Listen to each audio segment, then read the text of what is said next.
Do you have any tips on getting past the present, more recent guilt trips in yourself and trying to get into earlier, more core situations when processing yourself? So you only need to get to the core of guilt that one time to realize where the whole pattern is, and just stay with the feeling, expand the feeling, make it bigger, draw the feeling, but give yourself like one session to do it. Be like, I'm going to get to the bottom of this here and then I'm going to be done with it. Go to the last time you ever recall feeling guilt, or in a moment when you're feeling guilt, when you notice yourself feeling guilt, trace it back to the root. But the trick is to get the feeling as big as possible any way that you can by providing more details. You can imagine turning the volume up on it from wherever you are to 10, but that's how. I finished Breaking Broke. I've been proud of myself for having worked through my money blocks. But this week I feel defeated mentally about money. I've been stressing over finances. Any tips? So this is always the piece of Breaking Broke that people want to do the least, but like, I'm going to save you so much time and frustration. The answer is always that lesson we did early on: what's for sale and how many need to be sold to make money. There is no like magic. The magic is that you can create as much money as you want, but you have to decide like, fuck this, I'm sick of waiting for a miracle. I'm sick of waiting for something to come and save me. What's for sale and how many do I need to sell to reach my goal? And that's the only way that you're ever going to be able to create wealth. So I know that it can seem daunting in the beginning, but you have to just get started. And that's the best way. Here you go. Action cures fear. Action cures fear. Action cures fear. But fear can keep you from taking action. So just do it. I don't care if you're scared. Do it scared. I did it scared. That's my advice for you. And now a word from our sponsors. A thank you to our sponsors. So the sponsors of this week's Q&A is our new workshop, Mesoterica. It was supposed to drop on the 23rd, but I kept saying the 26th, and then I didn't want to confuse people, so I guess it's dropping on the 26th. But this is a continuation of higher teachings. We're going to be meeting twice a month, and I was just going to show up and teach whatever I felt like, but I want to initiate you properly. So we are going to do the objective enlightenment exercise at the end of this course, and you can learn more when you go to mommyonami.com/mesoterica next week, because the page is not done yet. But thank you to Advance and Mesoterica, and thank you to all of my followers who helped me build this, who helped me brand it, who helped me get clear that it should be a specific formula for initiation and enlightenment, and not just like, riffing on whatever mesoteric teachings are out there. And thank you guys for helping me come up with the name and the logo and everything like that. I'm really excited to teach this. I haven't been this pumped about a workshop in a long time. So thank you to Mesoterica, our sponsors. Oh, Nami, do bad things happen to make space for better things? Yes. I was blessed with a new, and then you don't see them as being bad anymore. I was blessed with a new client that would allow me the financial abundance to full-time travel how I want and learn from someone doing what I want to do. And then he turned into a nightmare, and now he's trying to not pay me, and I feel so confused. I consistently run into this cycle of getting screwed over this way. I learn a little more each time, but I wish I could say it's the first time in business that I've been screwed. I'm very honest and loyal to people, and I only sent him the accurate invoice, nothing more or nothing less. Why is this cycle happening to me? So I just want to honor, the journey of a fucking pain in the ass client. I recently just disentangled myself from a pain in the ass client, and then 2 fucking months after I refunded her, she didn't tell her bank about the refund and tried to get $14,000 more than she had ever paid.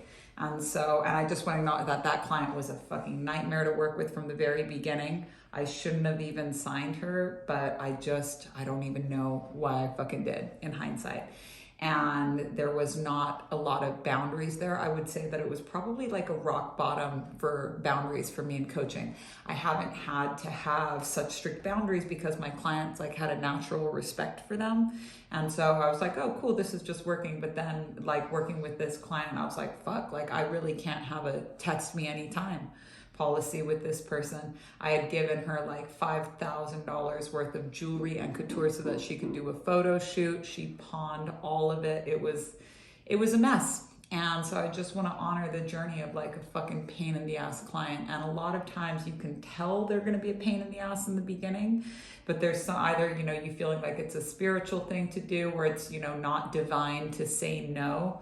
These are all, and one-on-one coaching is sometimes just like that. That's why like a lot of businesses that are growing try to get themselves out of that situation.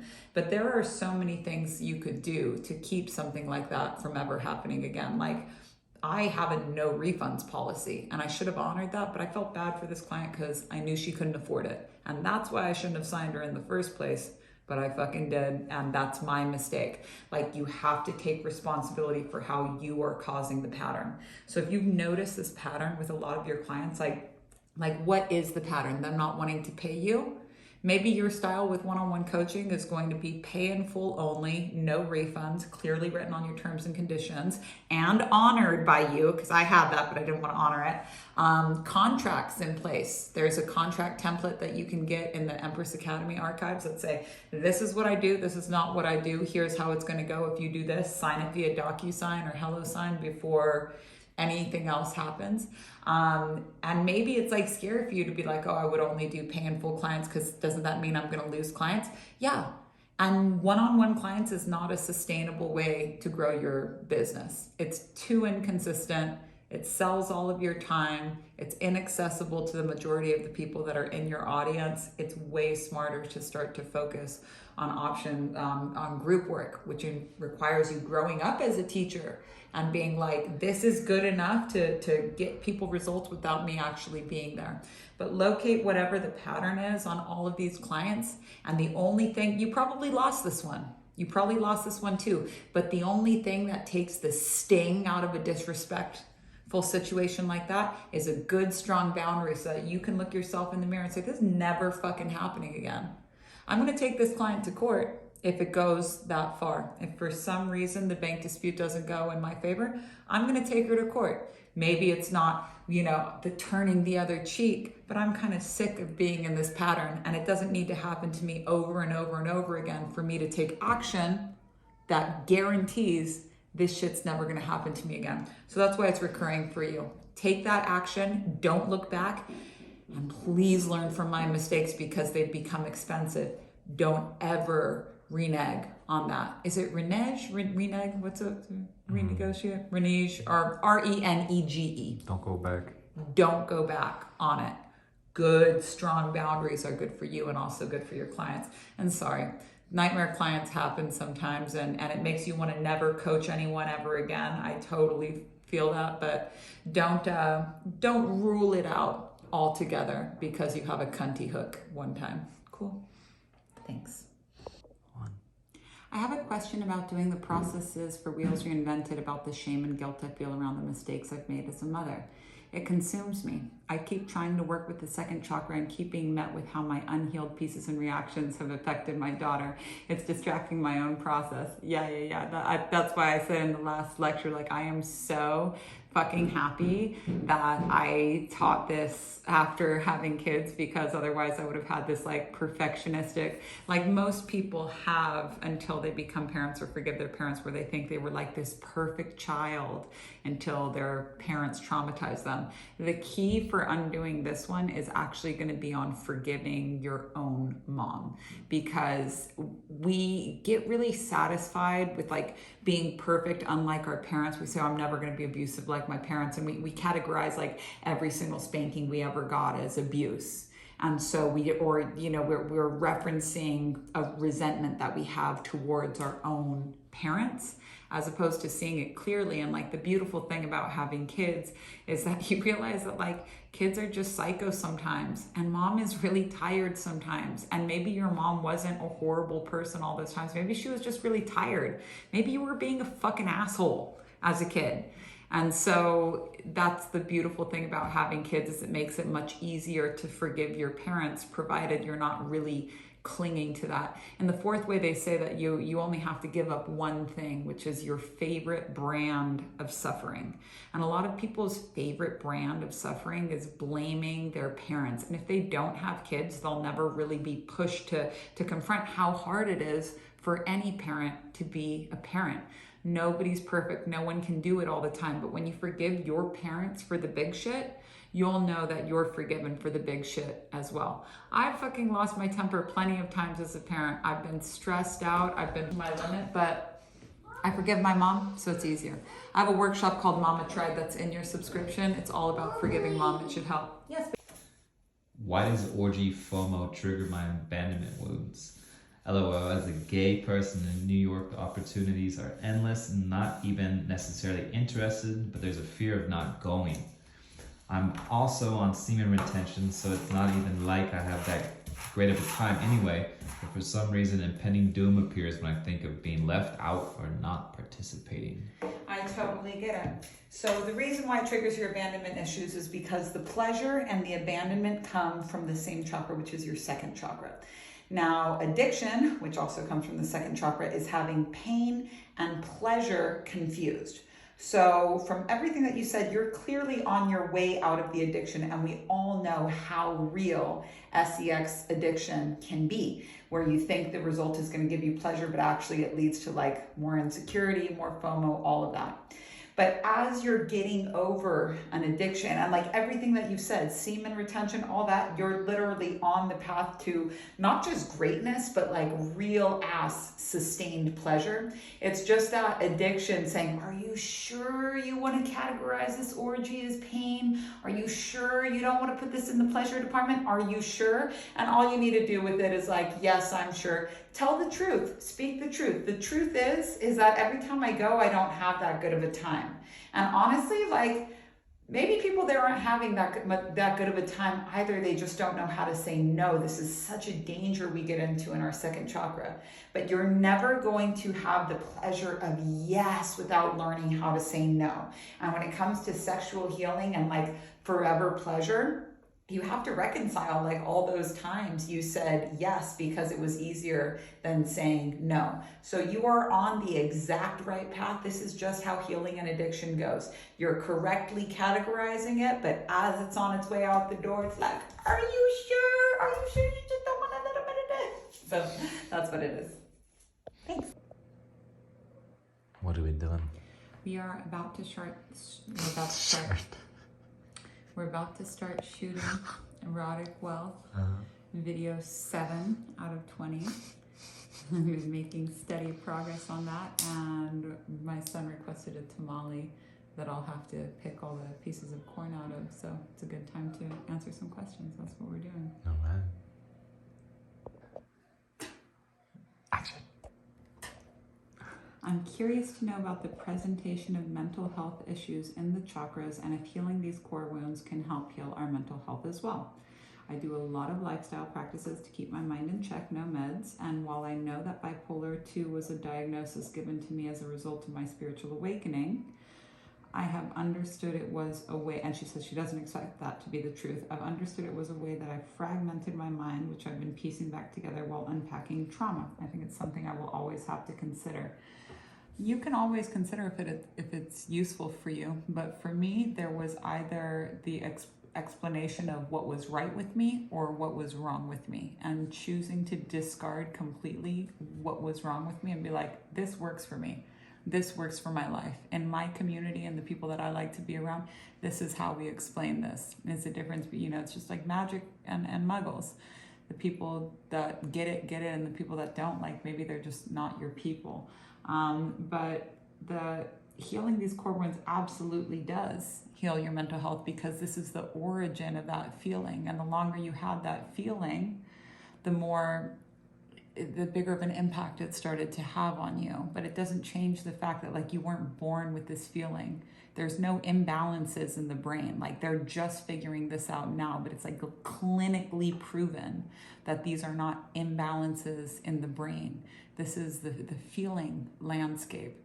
And it all just boils down to like the core memory, that first experience that you had with this feeling, first experience that you had with anything.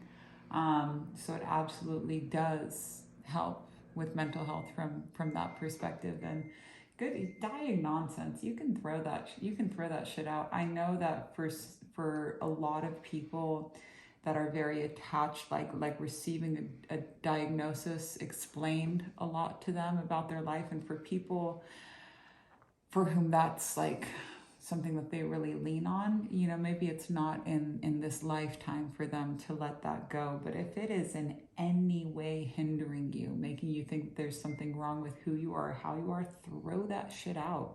That's a label someone else gave you. That would be like someone coming and saying, you know, I think your name should be Megan from now on. You don't have to accept that. And you can name yourself whatever the fuck you want. Thank you. What are you doing now? Removing the pieces of corn from my son's black bean and corn tamale because he doesn't like them. And I want to be uninterrupted to work with you. So one little piece of corn could spoil a whole shot. So that's what I'm doing. This looks very soothing. It is. It's better than popping blackheads. Well, actually. Yes. Retract that. Okay. A question. Yeah. I was wondering, Onami, with the wheels work, do you do this work with your loved ones? Or is this something that is difficult to do for our partners, close friends, etc.?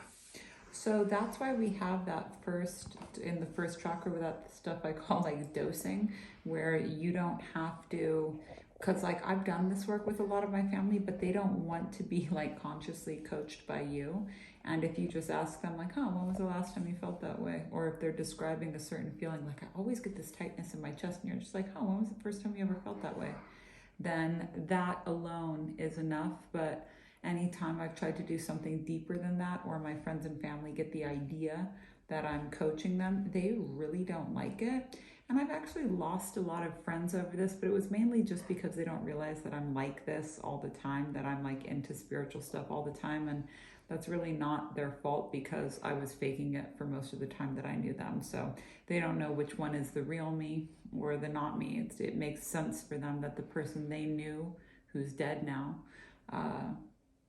that was the real me, and that maybe I'm faking this part, but I know who the real me is, and I know there's no going back, so I can't pretend to be that person anymore. She's gone, baby, gone. But yeah, they really, you know, Jesus said a prophet is without honor only in his hometown, which means that your friends and family like don't want to be coached by you, and they're ultimately here to teach you about acceptance, about learning how to just see that things are the way things are without trying to save everybody. And I personally know how hard that can be, but that's why we have that.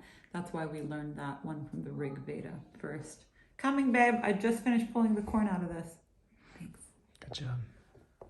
You look more beautiful than me. I am more beautiful than you. But you are more handsome than me. All right, so check this out, my beauty. We haven't, we do our morning routine usually verbally like this, but we have a chat on the Safehouse where we encourage people to do this. So let's do our morning routine today so that people can know how to do it. You ready? Okay. Okay, we'll take turns, right? All right. All right, Daddy, what would you like to do today? I would like to work out in the sauna. What I would like to do today is finish the Mesoterica page the most. That's what I'd like to do more than anything. I did mine already. Okay, so if you could only get one thing done today, this Friday, what would it be? Finish the Q&A video. That's right. Okay, now you ask me. You could only get one thing done today. What would it be this Friday? The shooting erotic wealth. And all right, and how can God bless you today, my beautiful? God can bless me with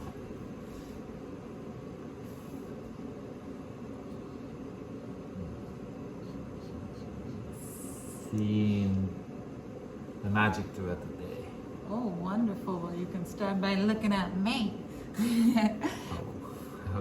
God can bless me today with showing me how the page for Mesoterica just gets done passively throughout the day, and how all of the last little pieces that I needed to make it an offer that no one can refuse is presented when I start working on the sales page. That's how God can bless me today. Okay. Okay. So how should we do this day? You're gonna go work out. I think that maybe we should shift some things around today. Yeah, you look at me like that. It's like becoming go time for me. We've been sleeping in until 11. So check this out. The questions, the sooner we post the Q&A, the better. And that means that we have a few more questions to answer. And more than me getting a workout today and you getting a workout today, we need to make sure that the kids get a good workout today. So that's going to be the priority, and we can work ourselves out later in the afternoon. So in what order do you think things should be done today? Let's answer some Q&A questions. Let's answer some Q&A right now, and then let's post the Q&A. And then after that, I could use some time to work. If you finish up the Q&A, I can really work out the kids, and then you can really work out the kids. But let's give the kids some exercise. We've been so good about ours, but it's been snow days and the kids need it. So let's just run them into the ground and I'm my little husband. Right, that's a wrap. Don't forget to add these videos to Q&A, right? Okay. Anything else you want to add? No. What resources led you to cutting carbs? Oh, I want to be a consecutive eater because that's what my human design is, which means like no ingredients. So, and that means like not even salt. And it's really hard to do. I tried a lot of different things for a while. And me cutting carbs was like not trying to find a quick fix anymore. Just being like, all right, I know that I have this goal of losing like excess, specifically belly fat. And so I'm just gonna pick the one thing that I can do for a really long time, and hopefully it'll get me to like consecutive eating one day.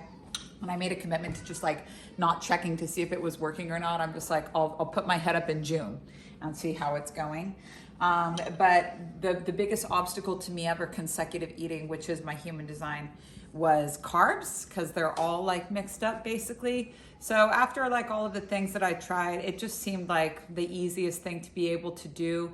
Intermittent fasting and like me cutting off food way before my family cuts off food didn't really work. That just seemed like the most sense, because I've found in my life that like fats are the best for me, that I feel the fullest for the longest off of fats. And what I'm the most surprised about is like how much I'm actually enjoying it this time around. Like it's a discipline that I can handle, but every time I do something very consciously, where I used to do it like really unconsciously, for example, eating whatever I want is unconscious, being really intentional about what I'm eating, it gives me like power in all areas of my life. And when I'm eating to my design perfectly, which I was one step closer to today, this is what I had for breakfast: some broiled salmon and some steamed broccoli. When I'm eating to my human design, my mind is just like, so do I miss bread?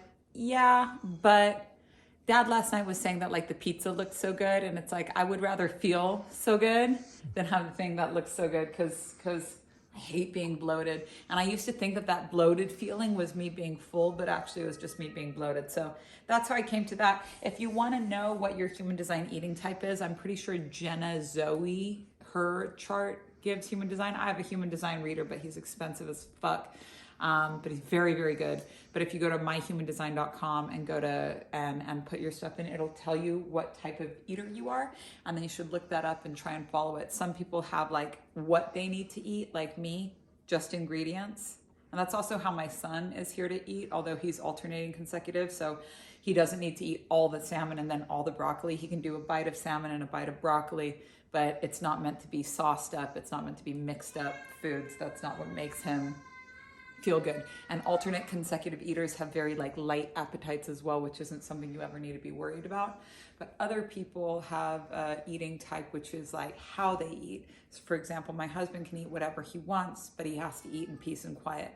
My daughter can eat whatever she wants, but it has to be in chaos in a noisy, high noise environment. So for her, eating and watching TV is like the perfect thing. So that's that, but it's been a lot of trial and error. I would say I tried a lot of different things: parasite cleanse, intermittent fasting, gluten-free, grain-free, no carbs, no sugar, all of these different things, looking for a quick fix.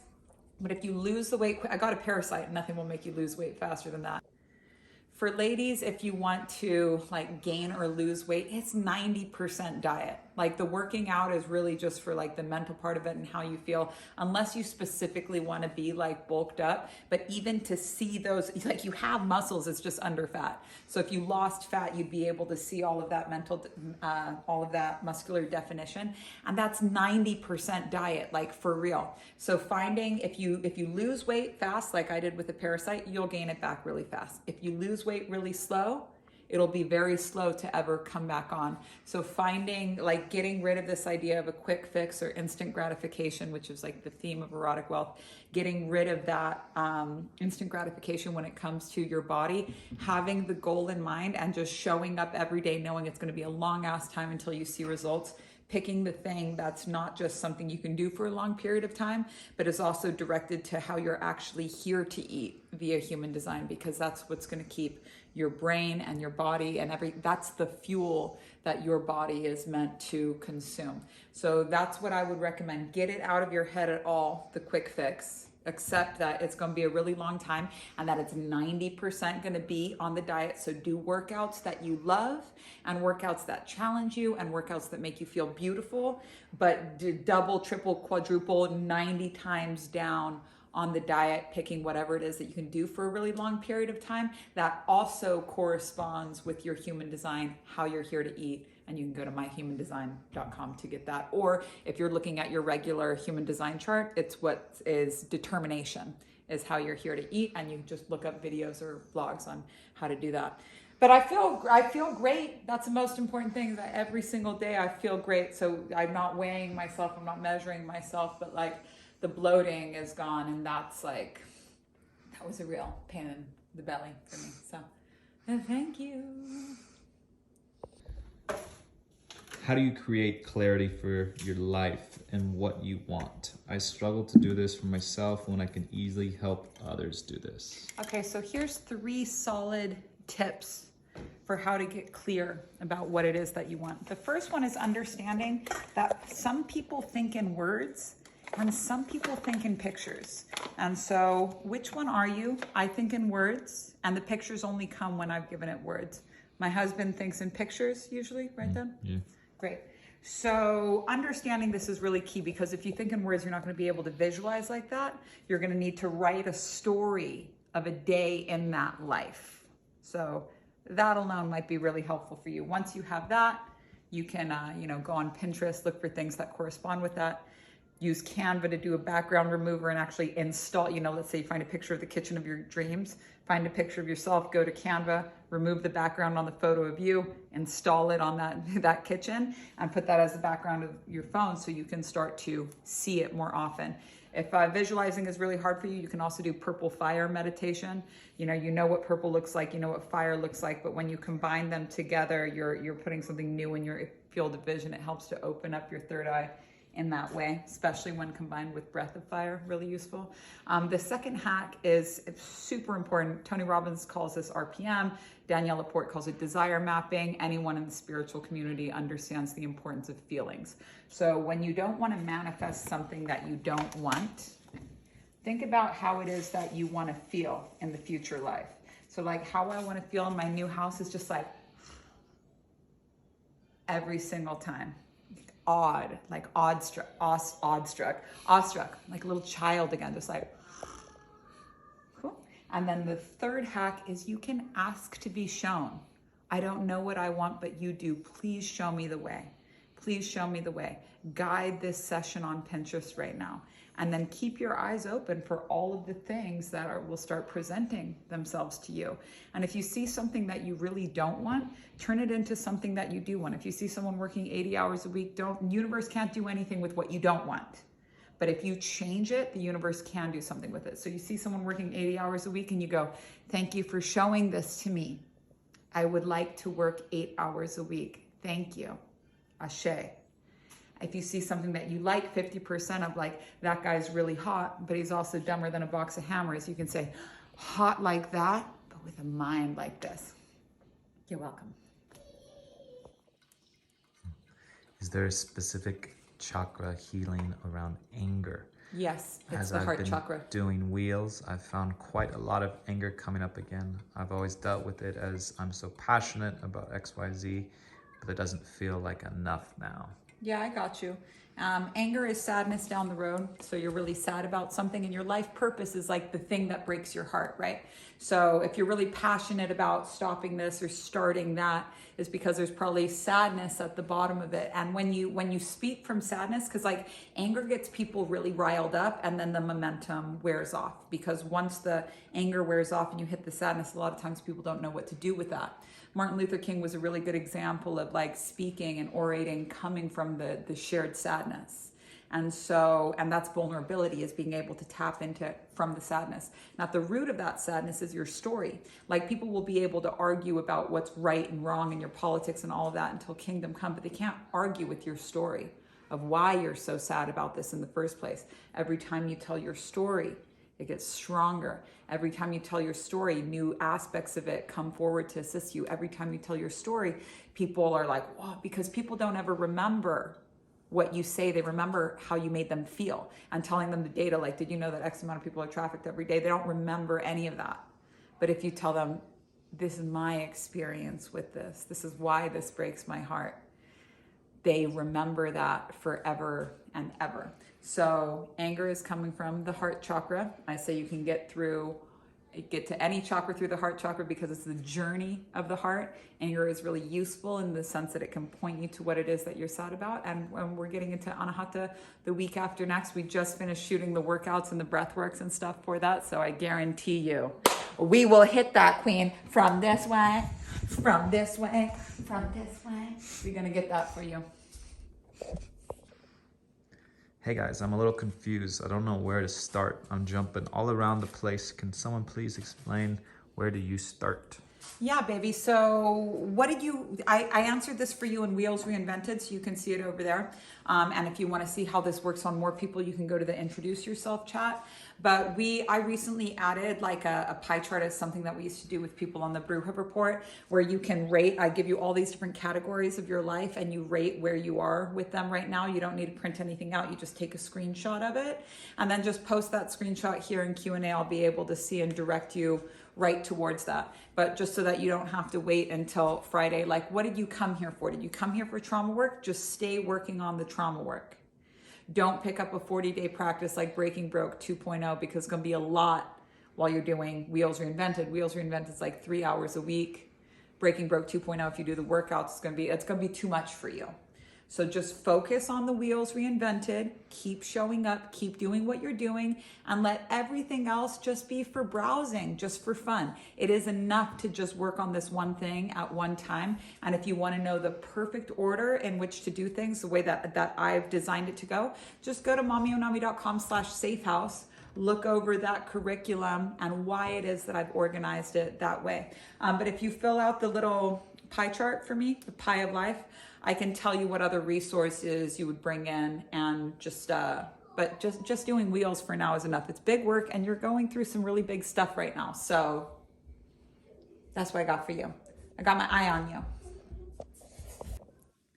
I'm doing Wheels, but I haven't been able to trace my feeling back to the first time I felt it, and I've tried 5 separate times now. I have Fantasia, which is what a lot of people are resonating with right now because it's been trending on TikTok, and that's totally cool. I have it too. But aphantasia is when you can't like visualize when you see that. So write it with words. The first time that you ever felt this way, sit down, get your pen, close your eyes and say, I'm not getting up from here until I find this memory, and just write it. Start writing it in your book. It doesn't matter if the scribbles are all over the place, but just start writing it. It's there. You just have to sit with it. You have to be patient. And sometimes you just have to give yourself a deadline. I'm not getting up from this seat until I locate this memory. If your eyes were open, you were recording.